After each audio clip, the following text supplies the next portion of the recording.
Hello viewers, আসসালামু আলাইকুম। আজকে আমি তৈরি করে দেবো কোল্ড কফি। কোল্ড কফিটা কিন্তু টেস্টটা অনেক সুন্দর এসেছে এবং খেতে কিন্তু অনেক অসাধারণ হয়েছে। আর এই গরমের ক্লান্তি দূর করতে 1 কাপ কোল্ড কফি যথেষ্ট। আর খুব সহজে এই কোল্ড কফিটা বাসায় তৈরি করা যায়। আসুন এবার কিভাবে এই কোল্ড কফিটা তৈরি করেছি জানা যাক। প্রথমে আমি বাটি নিয়েছি। বাটিতে দিয়ে দেবো 2 টেবিল চামচ কফি আর 3 টেবিল চামচ দিয়ে দেবো চিনি আর একটু গরম পানি দেব। উষ্ণ গরম পানি দিয়ে আমি এগুলো ভালো করে মিক্সড করে নিচ্ছি। এই যে মিক্সড করে নিয়েছি। এবার এগুলো ভালোভাবে আমি ফাটিয়ে নেব। দেখুন কতটা সুন্দর ফাটানো হয়ে গেছে।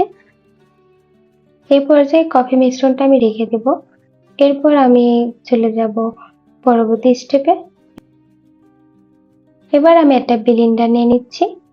ব্লেন্ডারের ভিতরে আমি এবার আগে থেকে জাল করে রেখেছিলাম দুধটা। একটা এলাচ দিয়ে জাল করে রেখেছি দুধটা এবং 2 ঘন্টার জন্য আমি ফ্রিজে ডিপ করে নিয়েছি। ডিপ করে হালকা পরিমাণ বরফ হয়েছে। এ পর্যায়ে আমি দিয়ে দিচ্ছি কিছু বরফ কুচি। দিয়ে আমি এগুলো ভালো করে ব্লেন্ড করে নেব একটু। বরফগুলো একটু আধো ভাঙা করে নিতে হবে। এবার আমি 3টা গ্লাস নিয়ে নিয়েছি এখানে। 3টা গ্লাস আমি এবার একটু ডেকোরেশন করে নেব। আমি কিছু ডার্ক চকলেট গরম পানি দিয়ে হালকা গরম পানি দিয়ে আমি একটা সিরাপ তৈরি করে নিয়েছি। চকলেট সিরাপটা একটু পাতলা হয়ে গেছে যার কারণে গ্লাসের গায়ে লাগছে না। আপনারা আর একটু ঘনত্ব করে নেবেন এটা। এরপর যে আমি 3টি গ্লাসে এভাবে ডেকোরেশন করে নেব। এবার আমি যে কফিটা ফাটিয়ে নিয়েছিলাম সেটা একটু ভালোভাবে আর একটু ফাটিয়ে নেব। নিয়ে এটা এক এক গ্লাসের ভিতরে দিয়ে দেব।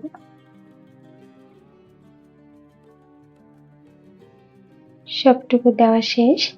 এরপর যে আমি যেই দুধটা ব্লেন্ড করে নিয়েছিলাম বরফ দিয়ে সেটা ঢেলে দিচ্ছি। আস্তে আস্তে ঢেলতে হবে যাতে বাইরে না পড়ে যায়। সবগুলো দেওয়া শেষ। এবার কিছু আইসক্রিম দিয়ে দিলাম। আমি এখানে ভ্যানিলা আইসক্রিম অ্যাড করেছি। আপনারা চাইলে অন্য আইসক্রিমও দিতে পারেন, কিন্তু ভ্যানিলা আইসক্রিম দিলে এর স্বাদটা একটু ভালো হয়। এবার দিয়ে দিচ্ছি কিছু ডার্ক চকলেট। কিছু ডার্ক চকলেট আমি কেটে কুচি করে রেখেছিলাম, সেগুলো এর উপরে দিয়ে দেবো।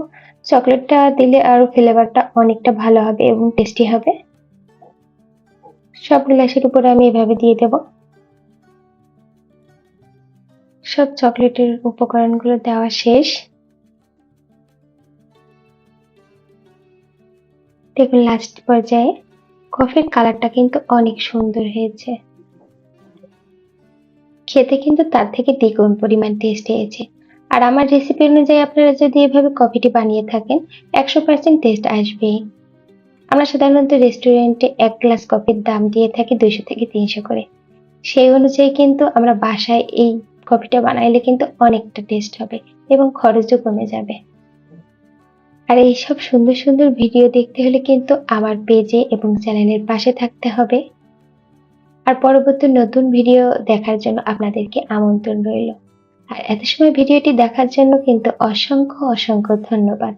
ভালো থাকবেন, সুস্থ থাকবেন। আল্লাহ হাফেজ।